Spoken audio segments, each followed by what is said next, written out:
Hello everyone, welcome to my channel.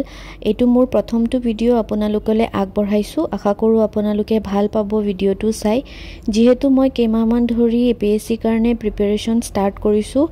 পঢ়া-শুনাটো বাৰু আগৰ পৰা অলপকে কৰি আছিলো, কিন্তু ভালদৰে এই কেইমাহমান ধৰি পেলাই পঢ়ি আছো।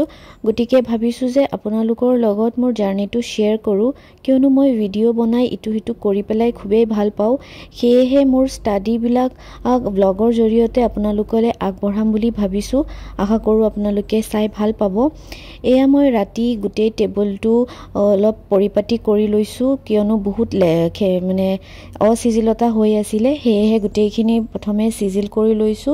সিজিল কৰি পেলাই এয়া হৈ গল আৰু ৰাতি খুব বেছি নপঢ়িলো, অকমান পঢ়ি পেলাই হৈ গলো ৰাতিপুৱা জলদি উঠিম বুলি। ৰাতিপুৱা জলদি উঠাৰ অভ্যাস নাই, কিয়নো মই ৰাতি দেৰিলৈকে পঢ়ো। তথাপিও আজি চেষ্টা কৰিছো উঠিবলে, আৰু উঠিয়ে এয়া জিৰা চাহ খালো আৰু তাৰ পাছত এটা ডিটক্স ড্ৰিংক বনাবলে আহিছো। এইটো মই প্ৰায়ে খাও দিনত, যেহেতু বহুত গৰম পৰিছে। এয়া ইয়াতে দিছো নেমু, তিয়হ, পুদিনা, চিয়া সিডস আৰু আদা। এখিনি দি পেলাই মিক্স কৰি পেলাই পানী দি পেলাই থৈ দিও মোৰ টেবুলত, আৰু যেতিয়াই মোৰ পানী পিয়া লাগে এই ডিটক্স ড্ৰিংকটোৱে খাও। আপোনালোকেও খাব, কিয়নো এতিয়া ইমান গৰম পৰিছে আৰু গৰমত আমাৰ বডিটো ডিটক্সিফাই হৈ থাকিব লাগে। সেয়েহে এনেকে বটল এটা বনাই পেলাই মই টেবুলত থৈ দিও। আৰু এতিয়া মই ৰাতিপুৱাৰ পঢ়া আৰম্ভ কৰিছো। মোৰ কেইটামান এনচিয়েন্ট হিষ্ট্ৰীৰ ক্লাছ বাকি আছিলে, একেদিন কৰা হোৱা নাছিলে, দুটা ক্লাছ বাকি আছিলে। সেয়েহে মই এতিয়া সেই এনচিয়েন্ট হিষ্ট্ৰীৰ ক্লাছ দুটা কৰিব লৈছো। যিমান পাৰো মই চেষ্টা কৰো যাতে ডেইলিৰ ক্লাছ ডেইলি কৰিবলৈ, কিয়নো যদি ক্লাছবোৰ থাকি যায় তেনেহলে বহুতখিনি বাৰ্ডেন আহি পৰে, কাৰণ ক্লাছো থাকে, আকৌ লগতে নিজেও পঢ়িব লাগে। টাইম মেনেজ কৰাটো অলপ ডিফিকাল্ট হৈ পৰে। সেইকাৰণে মই যিমান পাৰো চেষ্টা কৰো যাতে daily to daily class complete কৰি পেলাই পঢ়া-শুনা কৰিবলৈ, কিন্তু কেতিয়াবা কিবা কাৰণত থাকি যায়। সেয়েহে মোৰ এনচিয়েন্ট হিষ্ট্ৰীৰ দুটা ক্লাছ থাকি গৈছিলে। এনচিয়েন্ট হিষ্ট্ৰী আমাৰ এতিয়া আৰম্ভ কৰিছে, কেইটামান ক্লাছ হৈছে। মই ক্লাছ কৰি আছো আৰু লগতে নোটছো বনাই গৈ আছো। PDF পোৱাই যায় আৰু বুকছো আমাক প্ৰভাইড কৰে, কিন্তু মই অলপ নিজেও লিখো, কিয়নো লিখিলে হাতৰ স্পীডটো বাঢ়িব। আৰু যেহেতু আসামিজত লিখি আছো আৰু আসামিজৰ লিখিলে অলপ টাইম বেছি লাগে, সেয়েহে মই চেষ্টা কৰো যে নিজে যিমান পাৰো লিখিবলে, PDFৰ পৰাই হওক বা ক্লাছৰ পৰাই হওক লিখি মই পঢ়িবলৈ চেষ্টা কৰো। তেতিয়া মনতো থাকি যায় আৰু ৰিভিজনো হৈ যায় আৰু বুজি পোৱাত সুবিধা হয়।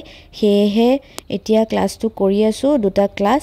মডাৰ্ণ ইণ্ডিয়ান হিষ্ট্ৰীৰ ক্লাছ আমাৰ হৈ গ'ল, এতিয়া এনচিয়েন্ট হিষ্ট্ৰীৰ ক্লাছ আৰম্ভ হৈছে।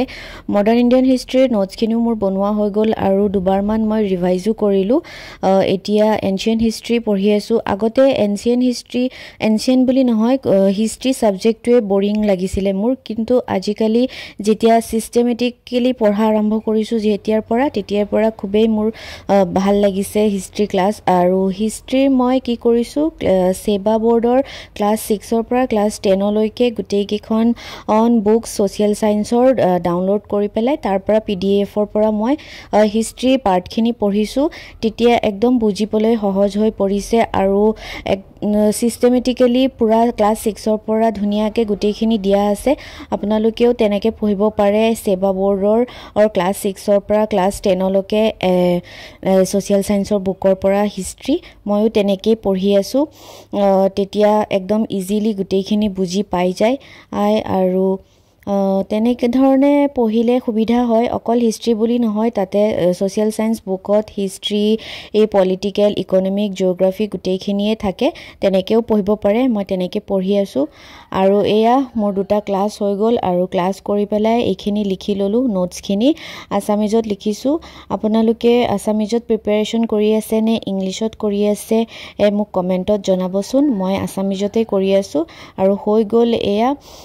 এতিয়া যাও ব্ৰেকফাষ্ট বনাওগে আজি ব্ৰেকফাষ্টত বনাইছো আলু পৰঠা বহুত দিন ধৰি আলু পৰঠা খাবলৈ মন গৈ আছিল এটো কাৰণে আজি আলু পৰঠাকে বনাব লৈছো এটা খালেই হৈ যায় ইমান ডাঙৰকে বনাইছো মই এটো এটা খালেই মোৰ পেট ভৰিয়ে যায় আজি ব্ৰেকফাষ্ট কৰোতে অলপ দেৰিয়ে হৈ গল কিয়নো ক্লাস কৰি থাকোতে টাইমটো কেনেকে পাৰ হৈ গল গমেই নাপালো ভুকু লাগিছে এতিয়া বহুত তাকে এতিয়া জলদিকে বনাই লও আৰু খাও লগতে বনাইছো গাখীৰ চাহ বহুত দিন ধৰি মই গাখীৰ চাহ খোৱা নাছিলো স্কিপ কৰিছিলো কিন্তু আজি পৰঠাৰ লগত খাবলৈ মন গল আৰু এয়া গাখীৰ চাহ পৰঠা আৰু পুদিনা চাটনি বনাইছিলো এখিনি খাই পেলাই অলপ ৰেষ্ট লৈ পেলাই মোৰ ক্লাস আছে ক্লাসখিনি কৰিম লাইভ ক্লাস ৰেকৰ্ড নকৰিলো আৰু কিয়নো তেতিয়া ৰেকৰ্ড কৰিলে মনটো ভিডিওৰ ফালে গৈ থাকে আৰু ধ্যান দিয়া নহয় ভালদৰে হেতু কাৰণে আৰু ৰেকৰ্ড নকৰিলো তাৰ পিছত দিনত ভাত চাত খাই পেলাই আবেলি এতিয়া আকৌ মই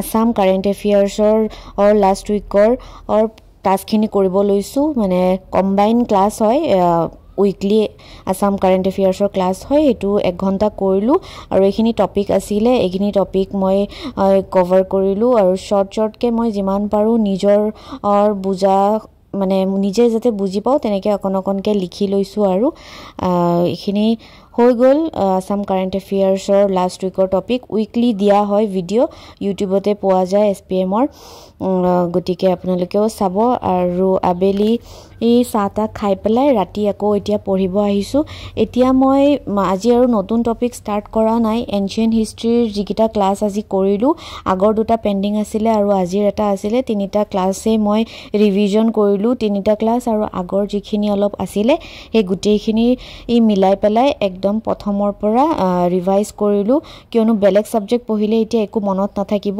হেহে মই এতিয়া গুটেইখিনি ৰিভাইজ কৰি লিখি মনত কৰি আছো নেকে লিখি পঢ়িলে মনত কথাবোৰ সুমাই যায় আৰু ৰিভিজনো হৈ যায় মই সদায় এনেকৈ পঢ়িবলৈ চেষ্টা কৰো আৰু সকলোৰে পঢ়াৰ পদ্ধতিবোৰ বেলেগ থাকে জুনে যেনেকৈ সুবিধা হয় তেনেকৈ পঢ়ে মই এনেকৈ পঢ়ো আৰু আজি এনশিয়েন্ট হিষ্ট্ৰীৰ গুটেইখিনি ৰিভিজন কৰি বহুতখিনি কনসেপ্ট ক্লিয়াৰ হৈ গল আৰু এতিয়া বাজিছে ৰাতি 11টা মই পঢ়া সামৰিলো কিয়নো ৰাতিপুৱা জলদি উঠাৰ চেষ্টা কৰি আছো আজিলৈ ইমানে আকৌ এটি নতুন ভিডিওৰ হতে জলদি লগ পাম তেতিয়ালৈকে ভালে থাকক সুস্থ থাকক বাই